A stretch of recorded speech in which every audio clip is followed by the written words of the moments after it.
मजलिस इबादत मुस्लिमीन की तरफ से हम सारे मेज़बान हैं। मैं क्या कहूँ, मैं मेज़बान हूँ, हम सारे मेज़बान हैं। सारे जो यहाँ दोस्त हैं ये वो दोस्त हैं जिन्होंने हमेशा गुज़श्ता कई सालों से इकट्ठे होकर काम करते हैं इस्लामाबाद के अंदर, और जितने भी इज्तिमात होते हैं कौमी और मिली हवालों से उनमें भरपूर हम सारे मिलकर शिरकत करते हैं और सबका किरदार होता है। और अल्हम्दुलिल्लाह शुक्र खुदा है कि अल्लाह ने हमें तौफीक दी कि हम इकट्ठे हैं और एक दूसरे के करीब हैं, और इसी कुर्ब के नतीजे में हम अजीम इज्तिमात पर गुजार करते हैं और वतन और कौम की खिदमत में हम पेश रहते हैं। लिहाजा मैं अगर कहूँ कि मैं शुक्रिया अदा करता हूँ, मेरे ख्याल में ये ज़्यादा बेहतर ना हो, बल्कि इस बात का शुक्र खुदा बजा लाता हूँ कि हम सारे इकट्ठे हैं और यहाँ मौजूद हैं।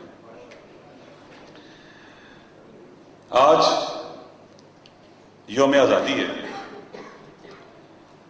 शायद हमें इतना एहसास ना हो आज़ादी की नेमत का जितना उन्हें एहसास हो जो गुलामी की ज़िंदगी गुजार रहे थे, जहाँ पर आलमी इस्तेमार और हुनूद के शिकंजे में थे।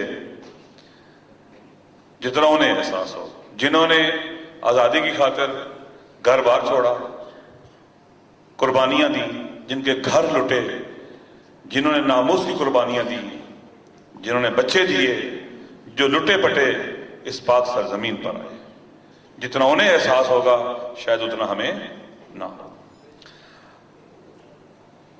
आज़ादी अल्लाह की एक बहुत बड़ी नेमत और हक है जो अल्लाह ने इंसान को दिया है कि वो आज़ाद रहे।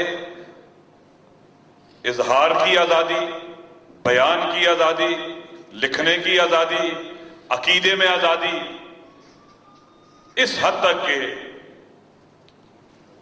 इसकी हुदूद अदालत की बुनियाद पर है।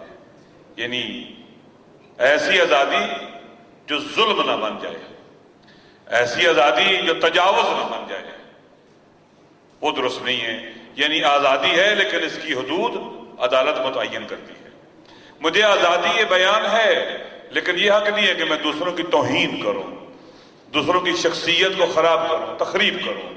मुझे ये आज़ादी नहीं है। अल्लाह ने अगर मुझे दांत दिए हैं तो ये आज़ादी नहीं है कि मैं जिसे चाहूं काटूं जाकर। आज़ादी की भी हुदूद मुतय्यन अल्लाह ने की हैं, उनके अंदर रहते हुए हम आज़ाद हैं। हमें अकीदे की आज़ादी है, ला इकराह फिद्दीन का तबय्यन रुश्द मिल गई। तो दोस्तों, ये बहुत अजीम दिन है हमारे लिए। अल्लाह ने एक अजीम नेमत बर सगीर के मुसलमानों को अता की और इस्लाम और मुसलमानों के नाम पर यह ममलकत खुदादाद पाकिस्तान हमें मिली। हासिल कैसे हुई? यूनिटी की वजह से, वहदत की वजह से और एक अजीम लीडरशिप की वजह से। बरे सगीर के मुसलमान इकट्ठे थे पाकिस्तान के हुसूल में। लीडरशिप यकसू थी और मरकजियत थी लीडरशिप के हवाले से भी, और लीडरशिप और आवाम का आपस में गहरा राब्ता था, आतफी ताल्लुक था। लोग इश्क करते थे अपने कायद से, अपने की तलाश में और मुतालबे के लिए निकले थे और वो हासिल करके रहे। एक यूनिटी और वहदत थी। पाकिस्तान बनने के बाद भी अगर ये यूनिटी बाकी रहती, ये वहदत बाकी रहती, तो हम बहुत तरक्की करते और आगे बढ़ते। लेकिन दोस्तों, आप जानते हैं कि हमारे मुल्क का क्या हाल है। हम कितनी तकसीमों का शिकार हो गए। पहले एक हिस्सा जुदा हो गया और आज हमारा वतन बहुत मुश्किलात का शिकार है। तकसीम दर तकसीम है, पोलराइजेशन है इसके अंदर बहुत ज्यादा, मजहब के नाम पर, कौम के नाम पर, कबीले के नाम पर, इलाके के नाम पर। और आलमी इस्तिकबारी कुव्वतों ने हमारे वतन को अपनी साजिशों की अमाजगा बना रखा है। दोस्तों, आज हमारा वतन लहू लहू है। हमारे लिए पूरा मुल्क पड़ा चनार है। जहां हमें दुख होता है, पड़ा चनार की सरजमीन पर मजलूम शहीद होते हैं, कोयटा की सरजमीन पर, वहां हमें दुख होता है। हमारी मादरे वतन में ड्रोन हमले होते हैं, हम उनकी मजम्मत करते हैं। ये हमारी हमीयत और गैरत के खिलाफ और मुनाफी है, हमारे वतन की सालमियत के खिलाफ है।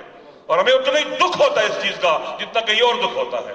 ہم مذمت کرتے ہیں ان ڈرون حملوں کی جو ہماری سالمیت کی خلاف ورزی کرتے ہوئے وطن کے اندر ہوتے ہیں، وہ عالمی استکبار امریکہ کی طرف ہوتے ہیں۔ کاش ہمارے حکمران اپنی قوم اور ملت پر اعتماد کرتے، اعتبار کرتے، اور یقین کریں امریکہ کی کہاں جرت تھی جو ہمارے وطن پر حملے کرتا۔ ہم 18 کروڑ غیرت مند پاکستانی ہیں، لیکن ہمارے حکمران، ان میں وہ حوصلہ اور ہمت نہیں ہے۔ دنیا میں، ساری دنیا میں چلے جائیں، پاکستان وہ ملک ہے جہاں دنیا میں سب سے زیادہ امریکہ کے بارے میں نفرت پائی جاتی ہے۔ اتنی نفرت دنیا میں کہیں نہیں امریکہ کے بارے میں جتنی پاکستان میں۔ اور عجیب ہے، عوام امریکہ سے نفرت کرتے ہیں اور ہمارے حکمران امریکہ سے دوستی کرتے ہیں، اور دوستی کے نتیجے میں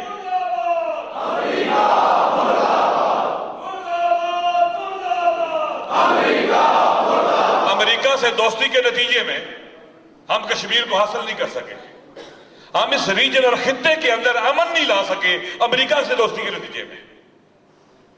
ہم نے ریجنل مفادات کی طرف توجہ نہیں دی اور انہیں ضائع کیا۔ ہم امریکہ کو ہزاروں کلومیٹر دور سے یہاں لے آئے اس سرزمین کے اندر۔ لہذا دوستو، ہمارا وطن آج مشکلات کا شکار ہے، کسی کی جان معطوف نہیں ہے۔ یہاں اہل تشیع بھی مر رہے ہیں، اہل سنت بھی مر رہے ہیں، کون نہیں مر رہا اس ملک میں؟ عیسائی بھی مر رہے ہیں، ہر کوئی مر رہا ہے۔ دوستو، اس پاکستان کو اس مشکل سے نکالنے کے لیے ہمیں چند کام کرنے پڑیں گے۔ نمبر 1، وطن دوستی کی ترویج، پاکستان دوستی کی ترویج۔ ہم سارے پاکستانی ہیں، کوئی عیسائی ہے، کوئی ہندو ہے، کوئی شیعہ ہے، کوئی سنی ہے، کوئی بھی ہو، اب ہم اس ایک گھر میں اکٹھے ہیں، ہم سارے پاکستانی ہیں۔ وطن دوستی کی ترویج، پاکستانی ہونا ایک ویلیو ہے، ایک قدر ہے، اس کی اہمیت ہے، یہ تمام کے تمام تقسیموں سے بالاتر ہے۔ یہ وہ وحدت کا محور اور مرکز ہے جو پوری امت اور ملت کو پاکستان میں ایک جگہ جمع کر سکتا ہے اور ایک قوم بنا سکتا ہے۔ ہم ایران میں رہے ہیں، پڑھتے رہے وہاں پر، وہاں اسلامی انقلاب آیا ہے، کیا وہاں زرتشت اپنے آپ کو ایرانی نہیں کہتا؟ کیا وہاں کا عیسائی اپنے آپ کو ایرانی نہیں کہتا؟ کبھی ان کے مسائل دیکھیں، پرابلم دیکھیں، وہ قومی ترقی میں برابر کا حصہ لیتے ہیں، بڑھ چڑھ کے کام کر رہے ہیں وہ لوگ۔ اگر ہم چاہتے ہیں کہ اس وطن میں امن ہو، ترقی اور پیش رفت ہو، پہلا کام وطن دوستی کی ترویج، وطنیت کی ترویج، پاکستانیت کی ترویج۔ ہمارے ہاتھوں میں پاکستان کے پرچم ہونے چاہیے، اپنی پارٹیوں کے پرچم کے اوپر پاکستان کے پرچم کو ترجیح دیں۔ نمبر 2، پاکستان میں بسنے والی مختلف اقوام ہیں، ان کے ہاں علاقائی مختلف حوالوں سے کچھ ویلیوز اور قدریں ہیں، ان کی کچھ ارزشیں ہیں، ان کی کچھ اقدار ہیں، ان کی، اور پھر دینی قدریں اور اقدار ہیں۔ ان اقدار کی پاسداری کی جائے۔ اگر یہ ہوگا تو پھر وطن کے اندر ترقی اور پیش رفت اور امن ہوگا۔ اگر ہم اقدار کو پامال کریں گے، علاقائی قدروں کو پامال کریں گے، دینی قدروں کو پامال کریں گے، اس ملک میں امن نہیں آ سکے گا، ایکسٹریمزم آئے گا، تشدد آئے گا، پھر دہشت گردی بھی آ جائے گی۔ لوگ جب نا امن ہوں گے، بے سکون ہوں گے، بے چین ہوں گے، مضطرب ہوں گے، کبھی امن نہیں آ سکتا، اس وقت انتہا پسندی وجود میں آتی ہے۔ تیسری چیز، اس وطن کے اندر شفاف جمہوری نظام، ایسے الیکشن کمیشن کا قیام جو شفاف الیکشن کروا سکے، جس میں عوام اپنی مرضی کے نمائندے منتخب کر سکے، حکمران منتخب کر سکے۔ ایسا نظام جس کے اندر جاگیردار، لٹیرے، طاقتور لوگ، پیسے والے لوگ ہی الیکشن لڑ سکیں، باصلاحیت لوگ آگے نہ آ سکیں۔ ایسا جمہوری نظام وطن کو ترقی نہیں دے سکتا۔ ایسا سسٹم لایا جائے جس میں غریب اور متوسط درجے کا آدمی بھی شہید محمد علی رجائی اور احمدی نژاد کی طرح پریزیڈنٹ بن سکے، اور ہاشمی رفسنجانی جیسے آدمی کو شکست دے سکے جو انقلاب کا ستون تھا۔ ایسا جمہوری نظام، کیونکہ جانتے ہیں مکتب اہل بیت میں، توجہ چاہتا ہوں یہاں سے، ہمارے پولیٹیکل جو प्रिंसिपल्स हैं, पॉलिटिकल जो थॉट है उसके अंदर, हर वो हुकूमत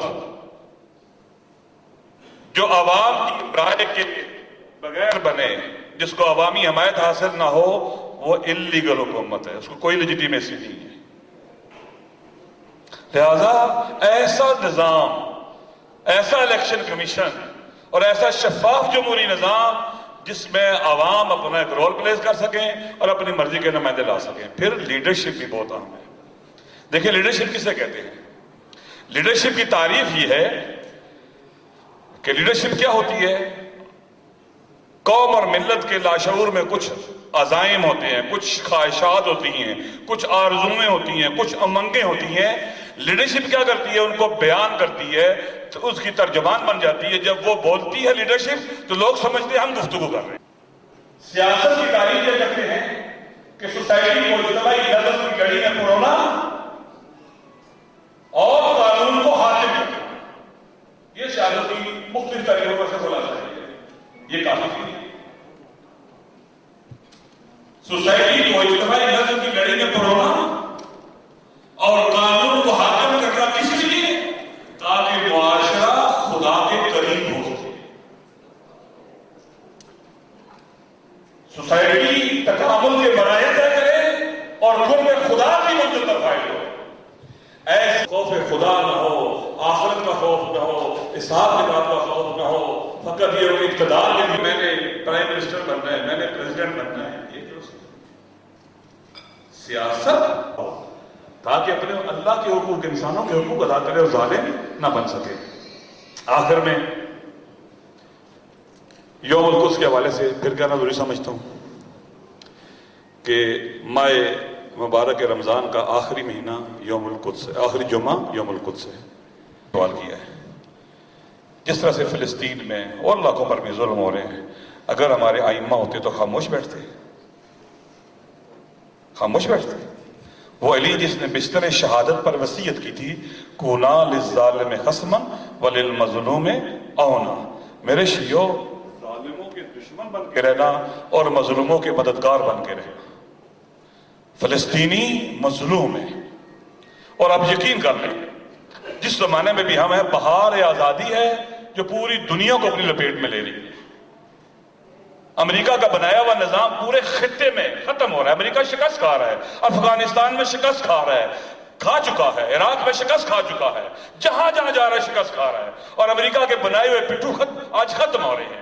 आप जानते हैं, देखे वो उसरी मुबारक जो वहां पर मुजाहिदीन को पिंजरों में बंद किया करता था, आज मुकाफात अमल को देखें कि आज वो खुद पिंजरे में बंद है, अपने बच्चों के साथ, बेटों के साथ और अपने वजीर दाखिला के साथ। आज आलमी इस्तिकबार और यजीदी कुव्वतों का बनाया हुआ निजाम खत्म हो रहा है। आजादी की बहार शुरू है जो आगे बढ़ रही है, तो यूरोप तक पहुंच रही है। सितंबर में अमेरिका में भी उन्होंने यौमुल गज़ब मनाने का ऐलान किया है। बरतानिया का पोल खुल गया है कि वो कितना मुहज़्ज़ब मुआशरा है, उनके अपने अंदर क्या। वो ममालिक जो दुनिया के दूसरे ममालिक में मुदाखलतें करते हैं, हमले करवाते हैं, दहशतगर्दियां करवाते हैं, मुख्तलिफ इंटेलिजेंस एजेंसीज के जरिए तबाही फैलाते हैं, आज ये तबाही उनके घरों तक पहुंच चुकी है। तो दोस्तों, इसराइल भी इसी तरह से, इसराइल के अंदर भी लाखों लोग मुजाहरे कर रहे हैं उस हुकूमत के खिलाफ। दादा ये वक्त है, ये मजलूमों की फरियाद है जो फलस्तीन में मुहासरे में हैं कि उनकी मदद की जाए, और अदना मदद यह है कि उनके हक में सड़कों पर आया जाए। तो जुमे वाले दिन इंशाअल्लाह हम सारे मिलकर यौमुल कुद्स के लिए निकलेंगे। मेरी गुजारिश है अपने दोस्तों से कि इस्लामाबाद की ताजर तंजीमें, वकला तंजीमें, जितने भी लोग हैं, सबको, शिया सुन्नी, हम सारे इकट्ठे हो जाएं। फलस्तीन और बैतुल मुक़द्दस हमारा नुक्ता वहदत है, मरकज वहदत है, उसकी आज़ादी के लिए, उन मज़लूमों की हिमायत के लिए इंशाअल्लाह उम्मीद है कि हम उस दिन इकट्ठे होंगे और रोजे की हालत में उन मज़लूमों की हिमायत में निकलेंगे और अपने मौला अली की वसीयत पर अमल करेंगे।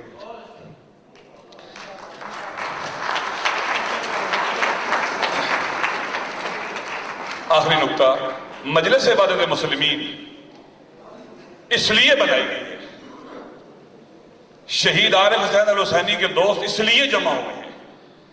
बहुत से लोग हमें जानते हैं, हम में से कोई भी आदमी बेकार नहीं था, सब अहम कामों में मसरूफ थे, आम जिम्मेदारियां अंजाम दे रहे थे। लेकिन देखा नहीं, हमें اگر وحدت کی طاقتور آواز اٹھانی ہے تو اپنی قوم کو منظم کرنا ہوگا، طاقتور بننا ہوگا، تاکہ ہم اس ملک کے اندر یونٹی کی، وحدت کی، تفرقہ مٹانے کی، پیش رفت کی، ترقی کی، جہالت مٹانے کی، جہلیت ختم کرنے کی، استقلال کی، آزادی کی طاقتور آواز اٹھائیں۔ اس لیے مسجد مسلم بنائی گئی ہے تاکہ پاکستان میں بسنے والے 5 کروڑ اہل تشیع کو منظم کیا جائے، اکٹھا کیا جائے، اور عالمی استقبال کی اماجگاہ، سازشوں کی اماجگاہ نہ بننے دیا جائے، انہیں منظم کر کے دہشت گردی کے خلاف، ظلم کے خلاف، تفرقے کے خلاف ہمارا پوٹینشل انپٹ شامل ہو، تاکہ اس وطن میں امن آ جائے، ترقی ہو، پیش رفت ہو، ہم پڑھے لکھے معاشرے کے لوگ بن سکیں، اور ایک دن آئے اس ملک کے اندر امن ہو، بھائی چارہ ہو، دوستی ہو، محبت ہو، ترقی ہو، پیش رفت ہو، اور اقوام عالم میں بھی ہم بھی بعنوان پاکستانی ایک باافتخار قوم بن سکے۔ پاکستان زندہ باد۔